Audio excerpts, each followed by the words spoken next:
দুই তিনটা ক্লাস একসাথে করে একটা রিভিউ ভিডিও রেকর্ড করে আপলোড করে দিচ্ছি।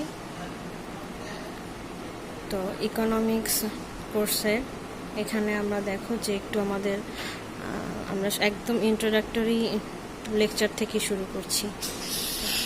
যেগুলো হয়ে গেছে আমি অত ডিটেলে যাব না, শুধুমাত্র আমাদের যাতে যদি কারো বোঝার ঘাটতি থাকে বা কারো কেউ প্রবলেম ফেস করো, সেই ক্ষেত্রে যাতে তোমরা একটা কংক্রিট সলিউশন পাও, সেই জন্যই আমার এই ভিডিওটা করা। তো দেখো ইকোনমিক্স, আমরা শুরুতে একটু ইকোনমিক্সের ইন্ট্রোডাক্টরি কিছু কথাবার্তা এগুলো একটু বলবো। দেখো যে প্রথমে আমরা একটু দেখো যে ইকোনমিক্স জিনিসটা কি, সাবজেক্টটা। Economics is the study of how individuals and societies choose to use the scarce resources. মানে ইকোনমিক্স সেই বিষয় নিয়ে আলোচনা করে যে যেখানে ব্যক্তি এক বা একাধিক ব্যক্তি এবং সমাজকে পছন্দ করতে হয় তাদের যে লিমিটেড রিসোর্স আছে বা সীমিত সম্পদ আছে সেটা কিভাবে তারা ইউজ করবে। তো এই সেন্সে আমরা বলতে পারি যে ইকোনমিক্স আমাদের স্কেয়ারসিটি নিয়ে আলোচনা করে। দেখো আমি একটু মার্ক করে দিয়েছি যে আমাদের কি ওয়ার্ডস চুজ অ্যান্ড স্কেয়ার্স। আর সেকেন্ড লাইনে দেখো একটু চুজ অ্যান্ড স্কেয়ার্স, কারণ যে আমরা জানি যে আমাদের রিসোর্স লিমিটেড, আবার আমাদেরকে লিমিটেড রিসোর্স থেকে আমাদের যেহেতু চাহিদা অনেক, তো সেই লিমিটেড রিসোর্স থেকে আমাদেরকে কিন্তু আমাদের সব চাহিদা পূরণ করার চেষ্টা করতে হয়। সেক্ষেত্রে আমাদের যেটা করতে হয়, সব থেকে বেশি ইম্পর্ট্যান্ট যে আমাদের চাহিদা, সেটাকে আগে প্রায়োরিটি দিয়ে ধীরে ধীরে আমাদেরকে লিস্ট করতে হয়, র্যাঙ্ক করতে হয় যে প্রথম সব থেকে প্রয়োজনীয় যে আমাদের চাহিদা, সেটার পরে দ্বিতীয় প্রয়োজন, তৃতীয় প্রয়োজন, এভাবে আমরা লিস্ট করে আমাদের প্রবলেমগুলো সলভ করি। বা আমাদের যে ওয়ান্টসগুলো, সে আনলিমিটেড ওয়ান্টস আমরা ইকোনমিক্সের ভাষায় বলি, সেই ওয়ান্টসগুলোকে লিমিটেড রিসোর্স দিয়ে মিট আপ করি। তো এখানে দেখো যে আমাদের কিওয়ার্ডস চুজ অ্যান্ড স্কেয়ার্স। কারণ কি, দেখো যে আমাদের স্কেয়ারসিটি আছে, আমাদের স্কেয়ার্স রিসোর্স সীমিত সম্পদ, এবং দ্বিতীয় যে চুজ মানে আমাদেরকে পছন্দ করতে হয় বা চয়েস করতে হয়। তো এই দুইটা কারণে আমরা বলতে পারি যে ইকোনমিক্স একটা science of scarcity. Economics is a science of scarcity. এই কারণে বলবো যে ইকোনমিক্স আমাদের এই যে স্কেয়ারসিটি নিয়ে ডিল করা শেখায়, কীভাবে আমরা আমাদের স্কেয়ারসিটি ম্যানেজ করে আমাদের রিসোর্সগুলো কাজে লাগিয়ে আমাদের প্রবলেম সলভ করব। এজন্য আমরা ইকোনমিক্সকে বলি যে ইকোনমিক্স সায়েন্স অফ স্কেয়ারসিটি। আমরা কোনো একটা সাবজেক্টকে তখনই সায়েন্স বলি, ইকোনমিক্স কিন্তু বিভিন্ন বিশ্ববিদ্যালয়ে কলা অনুষদ বা সামাজিক অনুষদের সাবজেক্ট হিসেবে পড়ানো হয়, কিন্তু আমরা ইকোনমিক্সকে সায়েন্স হিসেবে জানি। কারণ একটাই, কোনো সাবজেক্ট যখন ম্যাথমেটিক্স এবং ম্যাথমেটিক্যাল মডেল এবং ইকুয়েশন ব্যবহার করে আমাদের বাস্তব জীবনের যে বিভিন্ন সমস্যার সমাধান দিতে পারে, তখন সেই সাবজেক্টটাকে আমরা সায়েন্স বলি। যেমন আমাদের physics, chemistry, biology, zoology, botany, এরকম বিভিন্ন সাবজেক্ট আছে। এই সাবজেক্টগুলো ম্যাথমেটিক্স এবং ম্যাথমেটিক্যাল মডেল, ইকুয়েশন এগুলো ব্যবহার করে আমাদের প্রবলেম সলভ করতে পারে। একইভাবে ইকোনমিক্সও ম্যাথমেটিক্যাল ইউজের মাধ্যমে ম্যাথমেটিক্স এবং ম্যাথমেটিক্যাল মডেল, ইকুয়েশন এগুলো ব্যবহার করে আমাদের রিয়েল ওয়ার্ল্ড প্রবলেম সলভ করতে পারে। এই কারণে আমরা বলবো যে ইকোনমিক্স হচ্ছে সায়েন্স অফ স্কেয়ারসিটি। ইকোনমিক্স একটা সায়েন্স, এবং সেই সায়েন্সটা যে বিষয় নিয়ে কাজ করে সেটা স্কেয়ারসিটি নিয়ে কাজ করে, প্রধানত স্কেয়ারসিটি নিয়েই কাজ করে।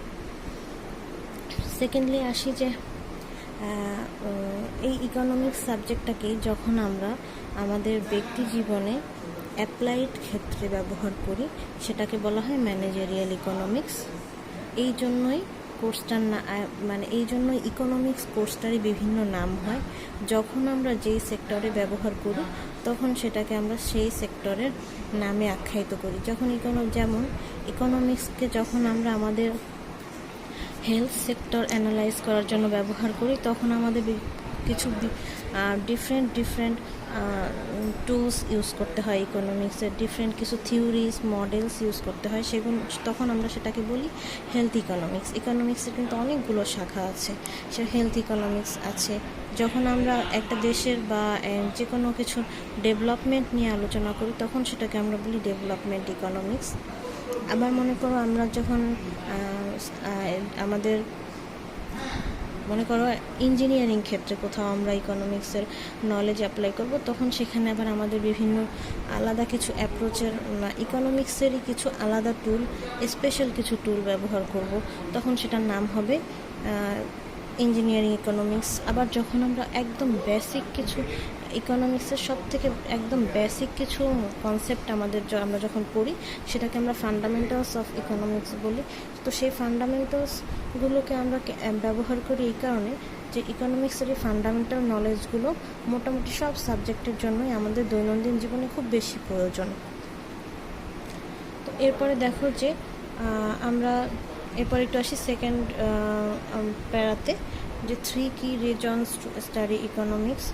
এর আগে একটু বলি, যখন হচ্ছে আমরা এই ইকোনমিক্সের নলেজগুলোকে আমাদের রিয়েল লাইফে অ্যাপ্লাই করি, তখন রিয়েল ওয়ার্ল্ড প্রবলেম সলভ করার জন্য ইউজ করি, তখন সেটাকে আমরা বলি ম্যানেজারিয়াল ইকোনমিক্স। মানে আমরা ম্যানেজ করি যে কোনো প্রবলেম, যে কোনো ইস্যুস ম্যানেজ করার জন্য আমরা যখন ইকোনমিক নলেজ ব্যবহার করি সেটাকে আমরা বলি ম্যানেজারিয়াল ইকোনমিক্স। তো দেন দেখো এরপরে আসে যে 3 key reasons to study economics। কেন আমরা ইকোনমিক্স স্টাডি করি, এখানে দেখো যে two learn A first point, two learn a way of thinking, যে কি একটা চিন্তার ধরন শেখার জন্য ইকোনমিক্স আমরা পড়ি। কি চিন্তার ধরনটা কেমন হবে, যেহেতু আমরা যখন একজন সুস্থ মানুষ তখন আমরা স্বাভাবিকভাবে চিন্তা করি। তো এই যে স্বাভাবিক এবং র্যাশনালি চিন্তা করি, র্যাশনালি চিন্তা করা মানে হচ্ছে যৌক্তিকভাবে চিন্তা করা, ইললজিক্যাল কোনো চিন্তা না। লজিক্যাল চিন্তাকে আমরা বলি র্যাশনাল থিঙ্কিং। এবং সেই র্যাশনাল থিঙ্কিং করতে হলে আমাদেরকে র্যাশনাল কনজিউমার হতে হয়, র্যাশনাল প্রডিউসার হতে হয়। টোটাল কথা হচ্ছে আমাদেরকে র্যাশনাল হিউম্যান বিইং হিসেবে চিন্তা করতে হয়। তুমি যদি পাগল না হও তাহলে তোমাকে আমি র্যাশনাল বলবো, এটা হবে না।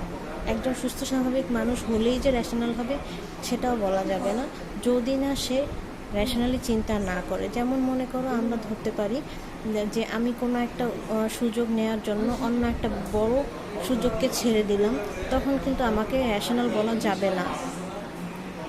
কারণ হচ্ছে যে আমার একটা ছোট সুযোগ নেওয়ার জন্য বড় একটা সুযোগ ছেড়ে দেওয়া, এটা কোনো যৌক্তিক মানুষের, বুদ্ধিমান মানুষের স্বাভাবিক আচরণ না।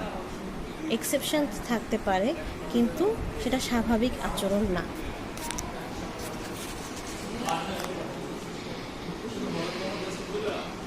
এরপরে দেখো যে two learn a way of thinking, এই আমরা যে চিন্তার ধরনটা কিভাবে শিখবো, এটার জন্য আমাদের 3টা কনসেপ্ট ইউজ করতে হয়। যে two learn a way of thinking, যখন আমরা একটা চিন্তার ধরন শিখি ইকোনমিক্সের নলেজের মাধ্যমে, সেখানে আমরা 3টা কনসেপ্ট ইউজ করি।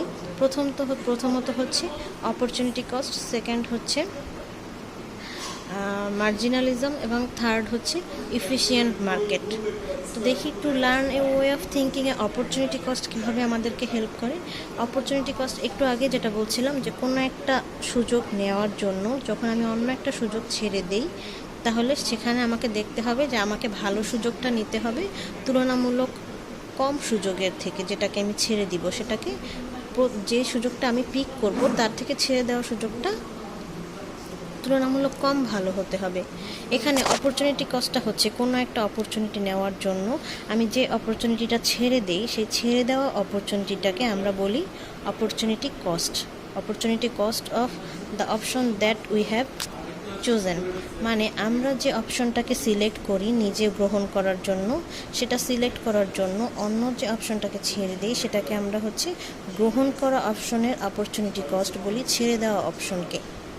তাহলে এখানে আমাকে বুঝতে হবে যে আমি অপরচুনিটি কস্টের কোন অপশনটা রাখবো এবং কোন অপশনটা ছেড়ে দিব। তাহলে আমরা চিন্তার ধরন আলোচনা করতে নির্ধারণ করতে গেলে আমাকে অপরচুনিটি কস্ট সম্পর্কে ধারণা থাকতে হবে, বা অপরচুনিটি কস্ট কনসেপ্ট ইউজ করে আমাকে চিন্তা করতে হবে যে আমি কোন সিদ্ধান্তটা নিব। এরপরে সেকেন্ডলি হচ্ছে মার্জিনালিজম। মার্জিনালিজমে আসে যে মার্জিনাল কথাটার অর্থ কী। মার্জিনাল হচ্ছে অতিরিক্ত কোনো কিছুর ফলাফল, সেটাকে আমরা মার্জিনাল কনসেপ্ট হিসেবে বোঝাই। অতিরিক্ত কোনো কিছুর যে ফলাফল সেটাকে আমরা মার্জিনাল বলি। যেমন হতে পারে যে অতিরিক্ত আমি বর্তমানে যা ভোগ করছি তার থেকে অতিরিক্ত 1 ইউনিট ভোগ করাকে মার্জিনাল কনজাম্পশন।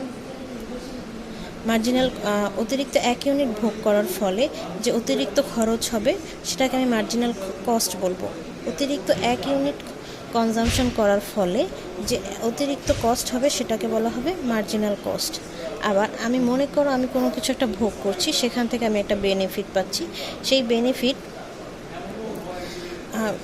সেই বেনিফিটের থেকে আর একটু বেশি বেনিফিট যদি পাই, যেমন মনে করো আমি যেটা ভোগ করছি সেটা থেকে যেই বেনিফিট পাবো তার থেকে অতিরিক্ত 1 ইউনিট ভোগ করলে যে বেনিফিট পাবো সেটাকে আমরা বলবো মার্জিনাল বেনিফিট। তাহলে আমাদেরকে খেয়াল রাখতে হবে কি, যে আমার অতিরিক্ত 1 ইউনিট ভোগ করার সময় এই যে মার্জিনাল কস্ট এবং মার্জিনাল বেনিফিট হয়, অবশ্যই যেন মার্জিনাল কস্টের থেকে মার্জিনাল বেনিফিটটা বেশি হয়। যেমন মনে করো তুমি দুটি অরেঞ্জ কনজিউম করবে, সেখান থেকে প্রথম অরেঞ্জ কনজিউম করার পরে দ্বিতীয় অরেঞ্জ কনজিউম করার সিদ্ধান্ত নির্ভর করবে তুমি দ্বিতীয় অরেঞ্জ কনজিউম করে প্রথম অরেঞ্জের থেকে কতটুকু বেশি স্যাটিসফ্যাকশন বা তৃপ্তি, বা যেটাকে আমরা বলি বেনিফিট, সেই বেনিফিটটা পাবে, বা ইউটিলিটিও বলি আমরা বেনিফিটকে। তাহলে দেখো, মনে করো প্রথম যে অরেঞ্জটি তুমি কনজিউম করলে সেটার দাম মনে করো 10 টাকা। এখন সেখানে তুমি প্রথম অরেঞ্জ কনজিউম করে অনেক তৃপ্তি পেলে, দ্বিতীয় অরেঞ্জ কনজিউম করার সময় প্রথম অরেঞ্জের মতো তৃপ্তি কিন্তু পাবে না, কিন্তু দাম 10ই থাকবে। সেক্ষেত্রে তোমাকে ডিসাইড করতে হবে দ্বিতীয় অরেঞ্জ কনজিউম করে যে তৃপ্তিটা পাবে সেটা তোমার কাছে কতটা জরুরি, এবং সেটা তোমার ওই 10 টাকা খরচ করা তোমার কাছে যৌক্তিক মনে হয় কি না। যদি সেখান থেকে যে তৃপ্তিটা পাবে সেখানে 10 টাকা খরচ করে তুমি নিজে সন্তুষ্ট হও, তবেই সেই খরচটা তুমি করবে, এবং সেখানে মার্জিনাল কস্ট এবং মার্জিনাল বেনিফিট ইকুয়াল হবে হয়তো। কিন্তু মার্জিনাল কস্ট এবং মার্জিনাল বেনিফিটের মধ্যে মার্জিনাল বেনিফিটকে সবসময় বেশি হতে হবে, মার্জিনাল কস্টকে ছোট হতে হবে বেনিফিটের থেকে, অথবা মার্জিনাল কস্ট এবং মার্জিনাল বেনিফিট সমান হবে, কিন্তু মার্জিনাল বেনিফিটের থেকে মার্জিনাল কস্ট কখনো বেশি হতে পারবে না। তাহলে সেখানে একজন র্যাশনাল কনজিউমার কনজিউম করবে না, সেখানে সেটা কনজিউমশন অফ করে দিবে। এবং থার্ড পয়েন্ট হচ্ছে যে এফিশিয়েন্ট মার্কেট বলা হয় সেই মার্কেটকে যেই মার্কেটে সাপ্লায়ার সাইড এবং demand side both side equally benefited হবে, অথবা যদি তারা লস ভোগ করে ইকুয়ালি লস বিয়ার করবে।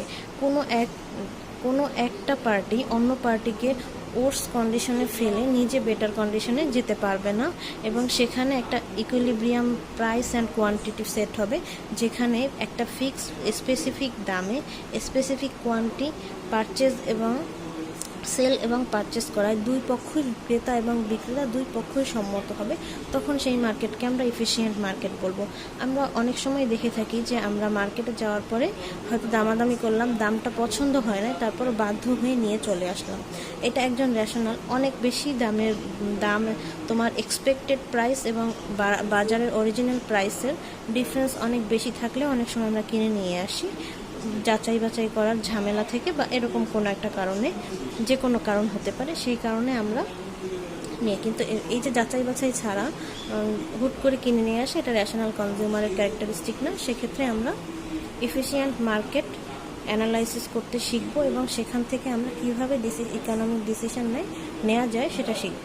তাহলে দেখো, to learn a way of থিঙ্কিংয়ে আমরা এফিশিয়েন্ট মার্কেট, অপরচুনিটি কস্ট এবং মার্জিনালিজম, এই তিনটা কনসেপ্ট ইউজ করে আমরা র্যাশনালি এবং পারফেক্টলি ইকোনমিক ডিসিশন নিতে আমাদের যে হেল্প করে, এই কারণে আমাদের আমাদের ইকোনমিক্সের নলেজ খুব জরুরি। সেটা হতে পারে যে কোনো শাখায়, আমাদের রিয়েল লাইফের যে কোনো সেক্টরে, যখন চিকিৎসা ক্ষেত্রে হলে হেলথ ইকোনমিক্স, এনভায়রনমেন্টের ক্ষেত্রে হলে এনভায়রনমেন্ট ইকোনমিক্স, তারপরে ডেভেলপমেন্ট নিয়ে আলোচনা করলে ডেভেলপমেন্ট ইকোনমিক্স, ইঞ্জিনিয়ারিং নিয়ে আলোচনা করলে ইঞ্জিনিয়ারিং ইকোনমিক্স, লেবার নিয়ে আলোচনা করলে লেবার ইকোনমিক্স নামে ইকোনমিক্সের আলাদা ব্রাঞ্চ আছে, সেখানে লেবার ইকোনমিক্স হবে, আর নাম আলাদা হবে, কিন্তু যখনই আমরা এই বেসিক ইকোনমিক্সের বেসিক নলেজগুলো যেই সেক্টরে ইউজ করব তখন সেই ইকোনমিক্স সেই সেক্টর নিয়ে কথা হবে, কিন্তু আমাদের টুলসগুলো এবং হচ্ছে ফান্ডামেন্টাল নলেজগুলো মোটামুটি একই রকমের থাকবে। সেকেন্ড হচ্ছে টু আন্ডারস্ট্যান্ড সোসাইটি। তো সেখানে হচ্ছে সোসাইটিকে আন্ডারস্ট্যান্ড করার ক্ষেত্রে কি হবে, যে আমাদের প্রত্যেক ধরনের মানুষের আলাদা আলাদা একটা সোসাইটির সাথে আমরা বিলং করি। যেমন মনে করো একজন কৃষক যেই এলাকায় বাস করে, হয়তো তার আশেপাশে 10 জন কৃষক থাকে, তখন ওই কৃষকদের নিয়ে তাদের কিন্তু একটা আলাদা সমাজ আছে, যেটাকে আমরা বলতে পারি যে ফার্মার সোসাইটি। আবার মনে করো একটা বিল্ডিংয়ে মনে করো 50 জন টিচার থাকেন, তখন ওখানে একটা সোসাইটি ওখানে কিন্তু একটা সোসাইটি এক্সিস্ট করে, সেটাকে আমরা বলতে পারি টিচার্স সোসাইটি। কারণ মনে করো পুলিশদের যদি অ্যাপার্টমেন্ট থাকে, সেখানে 50 জন পুলিশ থাকলে আমরা সেটাকে বলতে পুলিশ সোসাইটি বলতে পারি। এরকম বিভিন্ন রকমের মানুষের বিভিন্ন সোসাইটি থাকে, এবং সেখানকার এক একটা সোসাইটির ইকোনমিক স্ট্যাটাস, ইকোনমিক ক্যাপাবিলিটি এবং তাদের অপরচুনিটিস, রিস্ক সব কিছু কিন্তু এক একটা সোসাইটির থেকে এক একটা সোসাইটির জন্য আলাদা হয়। এক সোসাইটির সাথে অন্য সোসাইটির ইকোনমিক কন্ডিশন মেলানো যাবে না, ম্যাচ করবে না।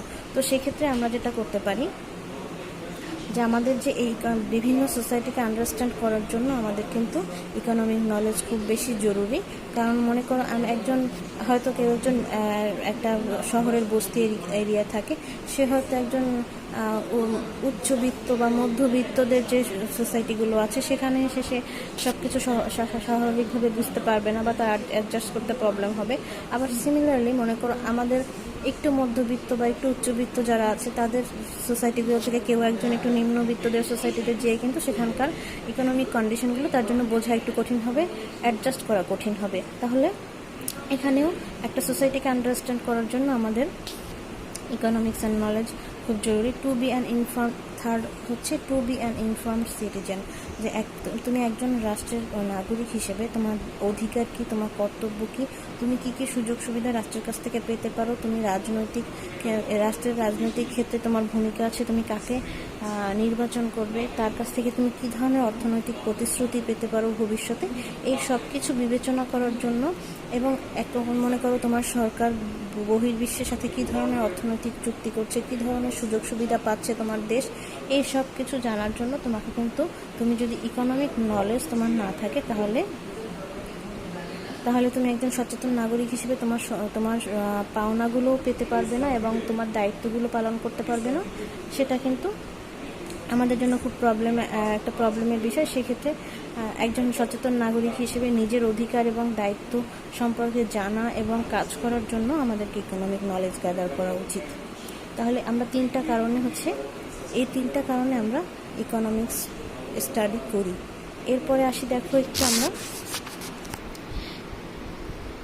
এই সাইডে এখানে আমাদের আছে হচ্ছে টাইপস অফ ইকোনমিক্স, যে ইকোনমিক্সের 2টা টাইপ আছে, সেখানে একটা হচ্ছে মাইক্রো ইকোনমিক্স আর একটা হচ্ছে ম্যাক্রো ইকোনমিক্স। দেখো মাইক্রো ইকোনমিক্স এবং ম্যাক্রো ইকোনমিক্স দুইটা নামের মধ্যে আমাদের কমন হচ্ছে ইকোনমিক্স শব্দটা, আর ডিফারেন্সটা হচ্ছে যে মাইক্রো এবং ম্যাক্রো। তাহলে মাইক্রো অর্থ হচ্ছে ম্যাক্রোর ডিফারেন্সটা হচ্ছে কোথায়?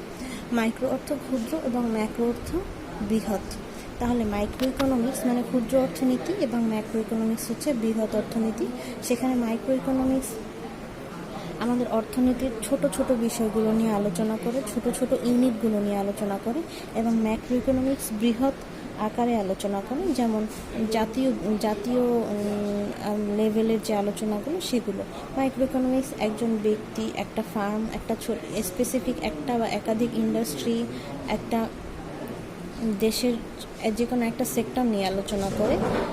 অন্যদিকে ম্যাক্রো ইকোনমিক্স আলোচনা করে আমাদের জাতীয় আয়, জাতীয় অর্থনীতি, বাজেট, আমাদের মনিটারি পলিসি, ফিসক্যাল পলিসি, আমাদের ইকোনমির যে কোনো একটা সেক্টর হতে পারে, সেটা যে হয়তো আমাদের এগ্রিকালচার সেক্টর থেকে আমাদের ইনকাম, রেভিনিউ, আমাদের খরচ, এক্সপোর্ট ইম্পোর্ট, এইগুলো কত কি, এই বিষয়গুলো নিয়ে আলোচনা করা হয় ম্যাক্রো ইকোনমিক্সে। ম্যাক্রো ইকোনমিক্সে আরও আলোচনা করা হয় আনএমপ্লয়মেন্ট, এমপ্লয়মেন্ট এবং যাবতীয় ন্যাশনাল স্কেলের আলোচনা আমরা ম্যাক্রো ইকোনমিক্সে করে থাকি। এবং মাইক্রো ইকোনমিক্সে যে আলোচনাগুলো হয় সেটা হচ্ছে ছোট ছোট পর্যায়ে ফ্যামিলি, ব্যক্তি, ছোট ব্যক্তি ফার্ম বা এক বা একাধিক ব্যক্তির উদ্যোগে কোনো ইন্ডাস্ট্রি, এই ধরনের ছোট ছোট ইকোনমিক ইউনিটের ডিসিশন নিয়ে আলোচনা করা হয় মাইক্রো ইকোনমিক্সে। এবং মাইক্রো ইকোনমিক্সে আমাদের ন্যাশনাল লেভেলে আলোচনা করা হয়। এরপরে আমরা এই সাইডে আসি যে methods of economics. Methods of ইকোনমিক্সে আমরা যে কোনো ইকোনমিক ডিসিশন এবং আউটকামকে অ্যানালাইসিস করার জন্য আমরা দুই ধরনের মেথড ইউজ করে থাকি। একটা হচ্ছে পজিটিভ ইকোনমিক্স আর একটা হচ্ছে নর্মেটিভ ইকোনমিক্স। এখানে পজিটিভ ইকোনমিক্সকে আমরা ইতিবাচক ইকোনমিক্স বা বাস্তববাদী ইকোনমিক্স বলে থাকি, এবং নর্মেটিভটা হচ্ছে নীতিবাচক, নট নেতিবাচক নয়, নীতিবাচক। আমরা যখন নেগেটিভ বলি তখন সেটা হয় নেতিবাচক, আর যখন নর্মেটিভ বলি সেটা হচ্ছে নীতিবাচক।